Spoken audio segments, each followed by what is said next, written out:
Baik, kita sambung perbincangan kita tadi, soalan 24. Okey.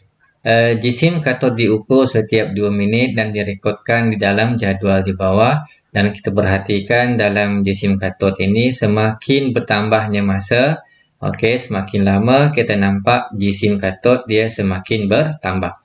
Okey, mengapa jisim katod ini bertambah? Kalau kita tengok kepada gambar rajah ini, okey, kuprum yang ada pada kepingan tak tulen ini dia akan masuk ke dalam larutan, kemudian kuprum tadi akan pergi ke katod.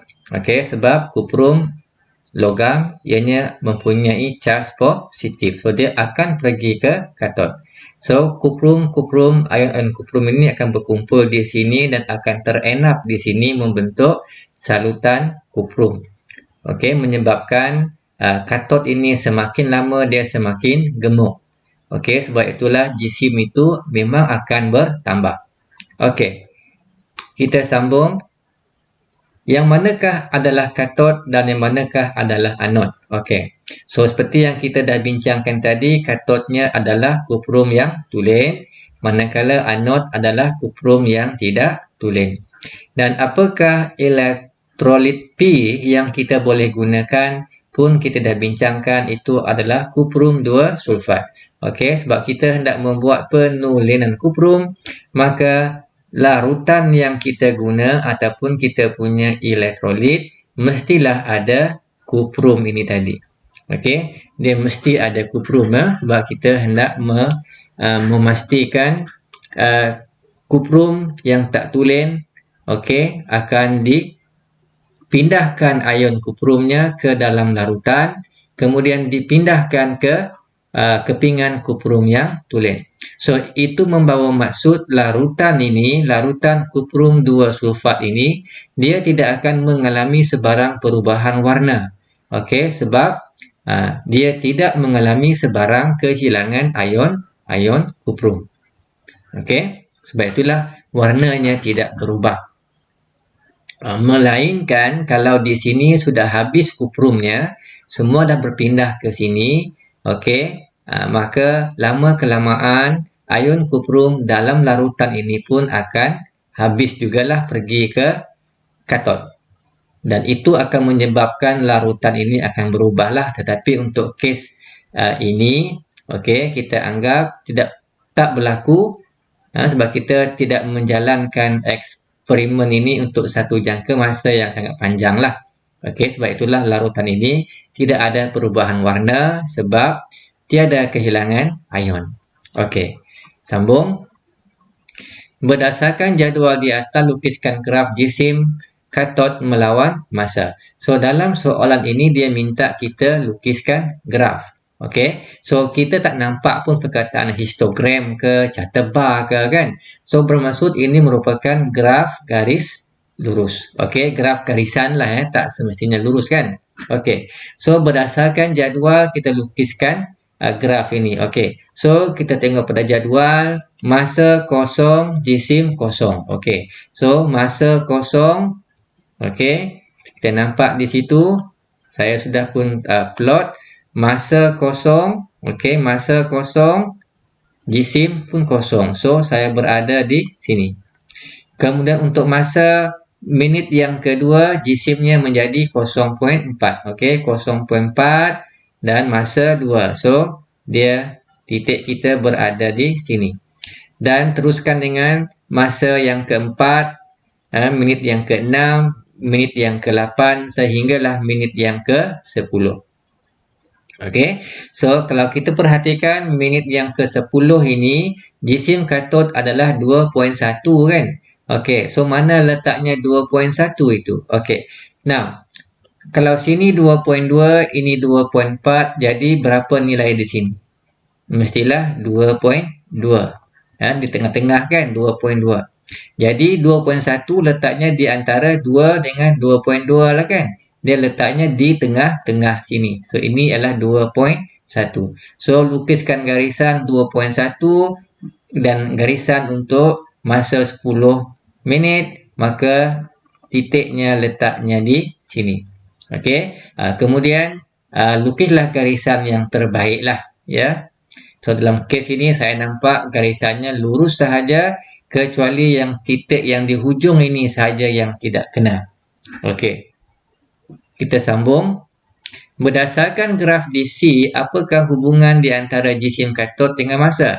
So, saya nampak semakin lama masa, jisim katod semakin bertambah. So, kita tulislah jawapannya, semakin bertambah masa, semakin meningkatlah jisim katod. Okey, so itu jawapan untuk bahagian D. Okey, kita teruskan dengan subtopik 5.5 penghasilan tenaga elektrik daripada tindak balas kimia. So, apa yang kita diberi di bawah ini adalah sel ringkas. Okey, sel ringkas. So, kalau perhatikan di sini tidak ada bateri kan? So, bermaksud kita yang menghasilkan bateri. Kita menghasilkan sel ringkas. Jadi, untuk menghasilkan sel ringkas, kita perlukan elektrolit. Dalam kes ini, kita menggunakan asid sulfurik cair. Ingat 3 jenis yang kita boleh gunakan sebagai elektrol kita. Okey, kita boleh guna asid, boleh guna alkali, boleh guna larutan garam. Okey, selain daripada larutan yang akan menjadi kita punya elektrolit, kita juga perlu menggunakan 2 jenis logam yang berbeza. Okey, berbeza dari segi kereaktifannya. Okey, antara kuprum dengan zinc, okey, saya tahu bahawa zinc mestilah lebih reaktif. Okey, berbanding dengan kuprum. Jadi yang lebih reaktif ini dia akan menjadi terminal negatif sebab dia lebih senang untuk mengeluarkan elektron. Okey, lebih cenderung untuk mengeluarkan elektron lah, menderma elektron. Kuprum dia kurang reaktif, maka ianya akan menjadi terminal positif. Okey, kalau perasan saya tak kata ini adalah anode, ini katod. Tidak.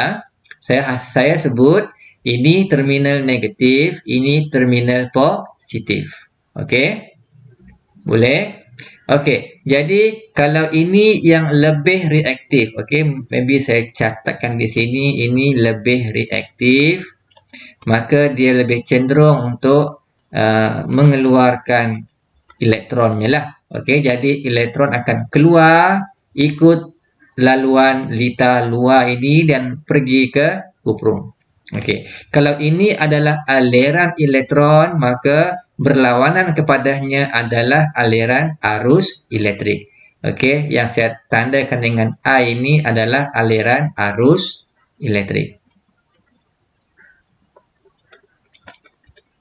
Okey, so tandakan terminal positif dan negatif pada rajah di atas.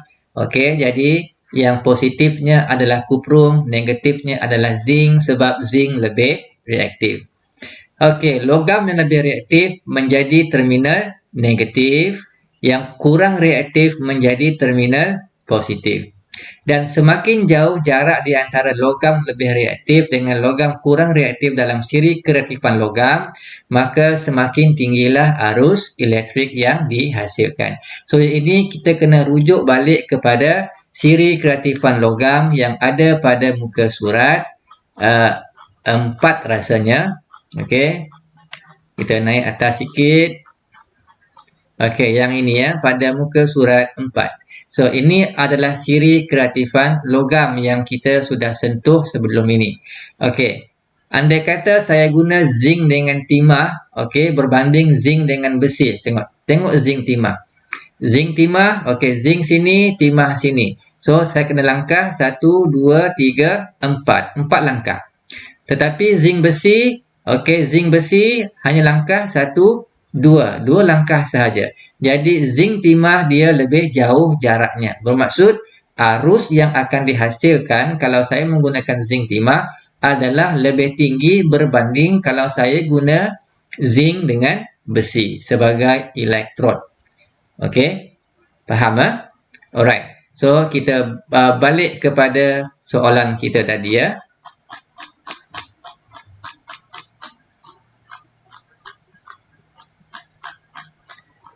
Okey. So, semakin jauh maka semakin tinggilah arus elektrik yang akan dihasilkan. Now, B. Elektron bergerak dari logam yang lebih reaktif, iaitu terminal negatif. ke logam yang kurang reaktif, iaitu terminal positif. Manakala arus akan mengalir pada arah yang bertentangan. Dan dalam litar itu kita ada emitter. Dalam litar itu kita ada emitter dan tak semestinya kita guna emitter lah. Kita boleh juga guna galvanometer. Okey. So, apa fungsi meter itu? Fungsinya adalah untuk mengesan arus elektrik. Kalau ada arus elektrik mengalir, jadi jarumnya akan terpesong lah. Okey. Apa pula gas P? Ingat kita menggunakan asid. Kalau asid, memang ianya akan mengeluarkan gas hidrogen. Jadi gas P itu adalah gas hidrogen. Okey. Berikutnya soalan E. Okey, gas hidrogen tadi ianya akan menyelubungi terminal positif. Okey, menyelubungi. So ini kata kuncinya, menyelubungi. Dia akan menutupi terminal positif, akibatnya macam ada roadblock lah. Okey, jadi ion tak boleh sampai kepada terminal positif. Jadi ini akan menyebabkan penghasilan tenaga elektrik akan semakin berkurang. Jadi masalah ini dinamakan sebagai masalah pengutuban. Okey, ataupun polarisasi, ataupun dalam bahasa Inggerisnya adalah polarization. Okey, itu masalah pengutupan namanya. Pada masa yang sama, bukan hanya berlaku pada terminal positif. Pada terminal negatif pun juga ada masalah, di mana kita punya elektrod tadi, okey, lama kelamaan ianya akan terhakis sebab ianya bertindak balas dengan elektrolit. Okey, dan masalah ini kita panggil dia sebagai tindakan setempat. Okey, ini pun kita tidak mahulah. Okey, sebab itu kita panggil dia sebagai masalah. Alright. Elektrolit yang boleh digunakan, ini kita dah sebut tadi, asid, alkali dan juga larutan garam. Dan apakah perubahan tenaga yang berlaku? Okey, kita menggunakan bahan kimia untuk menghasilkan elektrik. Jadi perubahan tenaga yang berlaku adalah tenaga kimia berubah menjadi tenaga elektrik. Okey, kan senang saja. Okey, kita pergi ke soalan yang berikutnya. Kita dibagi dua, sel P dan juga Q. Okey, yang ini saya harap awak memang kenal. Ini adalah sel kering ataupun bateri yang kita biasa guna. Ini pula ialah bateri kereta kan.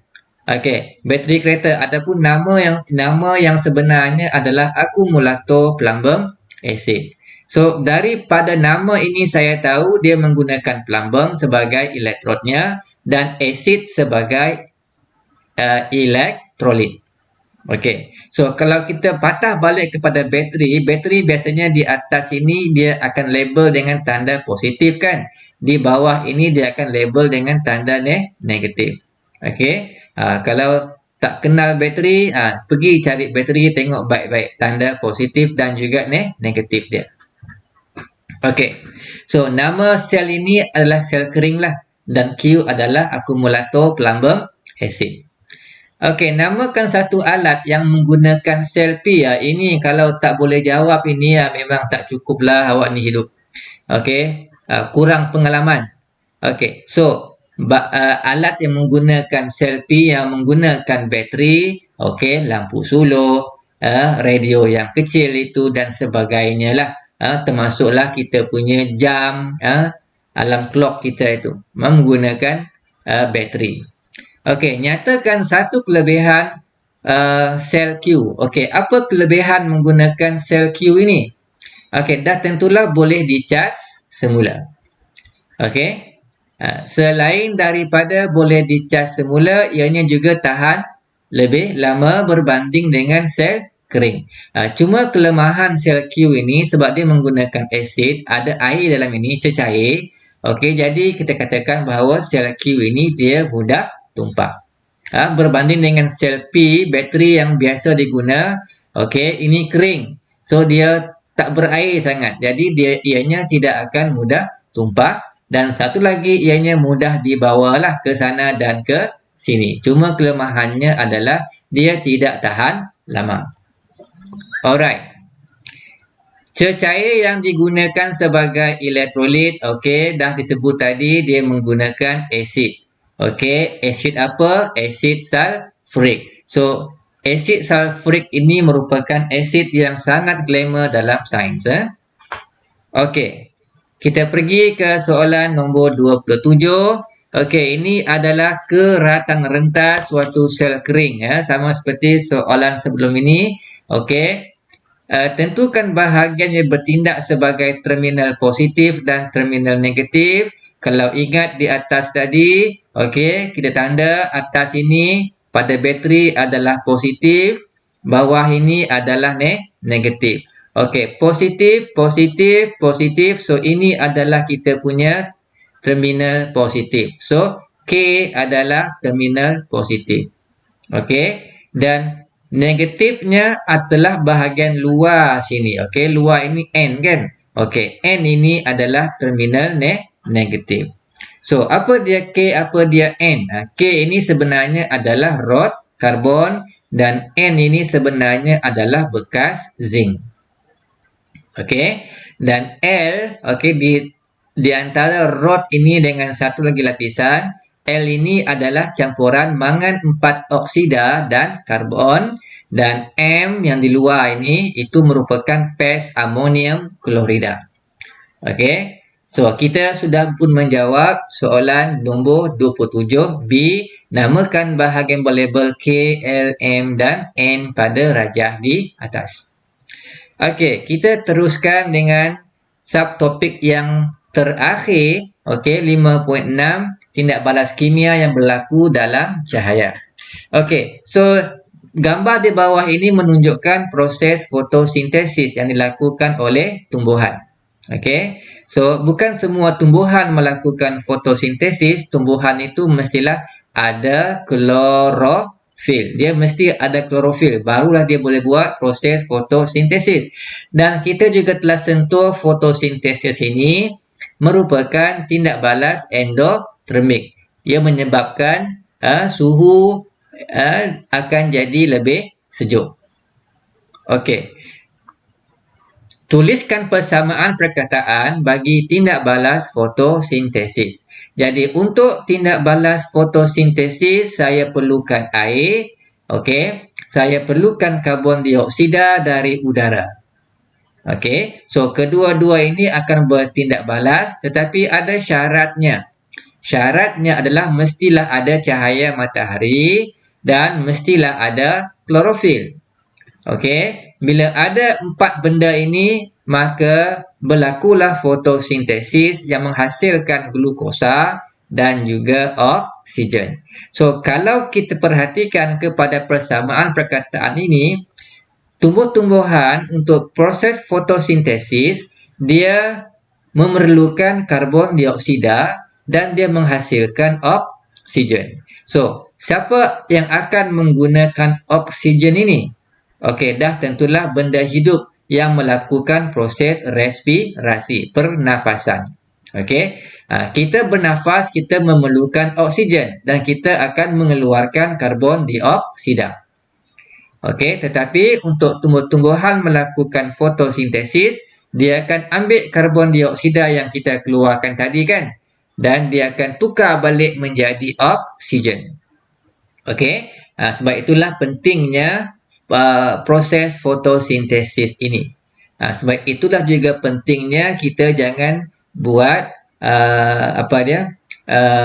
musnahkan hutan-hutan kita lah. Sebab kalau hutan ni banyak dimusnahkan sampai tak ada hutan lagi, jadi apa yang berlaku? Okey, apa yang berlaku adalah tidak ada orang nak tolong kita nak tukarkan karbon dioksida ini menjadi oksigen. Okey, jadi akibatnya kandungan oksigen di udara akan semakin berkurang. Maka kita pun sesak nafas. Okey. Tenaga cahaya yang diserap. Okey, tenaga ini cahaya matahari ya. Diserap digunakan untuk memecahkan molekul air kepada hidrogen dan juga oksigen. Ingat air, okey, air formula yang popular untuk air ialah H2O kan. H ialah hidrogen, O ialah oksigen. Jadi tenaga cahaya matahari dia akan pecahkan Okey, air ini kepada hidrogen dan juga oksigen. Okey. Hidrogen ini kemudiannya akan bergabung dengan karbon dioksida untuk menghasilkan glukosa. Manakala oksigen akan dikembalikan ataupun dibebaskan ke udara. Okey. Boleh Okey, sambung. Nombor 29, rajah menunjukkan sekeping filem fotografi yang didedahkan kepada cahaya matahari dan filem fotografi itu mempunyai titik hitamlah pada permukaan. Okey, namakan bahan kimia yang digunakan pada filem fotografi. Okey, jadi bahan kimia yang digunakan pada filem fotografi itu namanya adalah argentum bromida. Okey, argentum ini nama biasanya ialah perak ataupun kalau bahasa Inggerisnya silver lah. Okey, argentum bromida. Apa yang boleh diperhatikan jika bahan kimia ini didedahkan kepada cahaya? So, ini senang sahajalah. So, cahaya akan memecahkan argentum bromida ni. Dia akan menguraikan argentum bromida kepada argentum dan bromida. Bagi yang lebih expert lagi, dia tak akan tulis bromida lah, dia akan tulis gas bromin. Okey, so itu yang kita boleh perhatikan. Okey, so next, tuliskan persamaan perkataan. So kita ada argentum bromida dengan kehadiran cahaya, okey, akan menghasilkan argentum dan gas bromin. So argentum bromida ni warnanya putih, argentum warnanya kelabu ataupun hitam lah. Okey, dan bromin ini, gas bromin warnanya adalah coklat. Okey, so ini berlaku kalau ada cahaya. Sebab itulah kalau di makmal, kalau kita ada argentum bromida, kena letak dalam botol kaca yang berwarna gelap. Supaya ianya tidak mudah terurai menjadi argentum dan gas bromin. Okey, apakah bahan yang menghasilkan titik hitam? Titik hitam, okey, titik hitam yang ini kan. Jadi apa bahan itu? Itu adalah argentum. Okey. Boleh ikut? Alright. Kita pergi ke soalan yang terakhir, iaitu ini adalah soalan kertas 2 bahagian C ya, membina konsep. So kita dibagi perubahan kimia. Okey, pecahannya kita ada pembakaran kertas, telur goreng, perubahan warna apple yang dikupas, pengeratan paku. Okey, dan kita diminta untuk membina konsep perubahan kimia. Okey, dengan berdasarkan langkah-langkah yang berikut. So kita akan jawab mengikut urutan ini. Okey, tuliskan maklumat berdasarkan rajah di atas. Ini ialah soalan bonus. Okey, sepatutnya tidak ada masalah untuk awak dapat markah lah. Okey, sebab jawapan ini ada pada gambar rajah ini. Alright, so bagaimana menjawab? Okey, perubahan kertas, pembakaran kertas, telur goreng, perubahan warna apple yang dikupas, dan pengeratan adalah perubahan kimia. So, kita bercakap tentang gambar rajah ini kan. Pembakaran kertas, telur goreng, perubahan warna apple yang dikupas, pengeratan paku adalah perubahan kimia. Alright? Boleh saya tertinggal perkataan paku di sini ya, pengeratan paku. Okey, so apakah dua ciri sepunya? Dua ciri untuk perubahan kimia lah kan. So apa ciri sepunyanya? Bahan baru terbentuk, tindak balas tidak berbalik. Ini adalah ciri-ciri perubahan kimia. Okey. Apa lagi contoh lain untuk perubahan kimia? Okey, contoh lainnya adalah membakar pita magnesium di udara. So, bila kita bakar pita magnesium, kita akan menghasilkan magnesium oksida.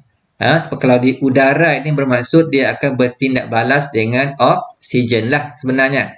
Okey, jadi hasil tindak balas itu ialah magnesium oksida dan ianya tidak akan berbalik. Awak tidak boleh kembalikan magnesium oksida menjadi magnesium semula. Okey. Dua contoh perubahan fizik. Okey, dua contoh perubahan fizik ini contohnya adalah air melebur. Contoh yang kedua ialah gula melarut dalam air. So, ini contoh untuk perubahan fizik. Okey. So, kita ambil contoh air melebur. Air melebur dia akan bertukar menjadi air kan? Tetapi air kalau kita sejukkan balik, apa berlaku? Ianya akan berubah menjadi ais semula. Okey. Dan soalan terakhir, konsep perubahan kimia. Okey.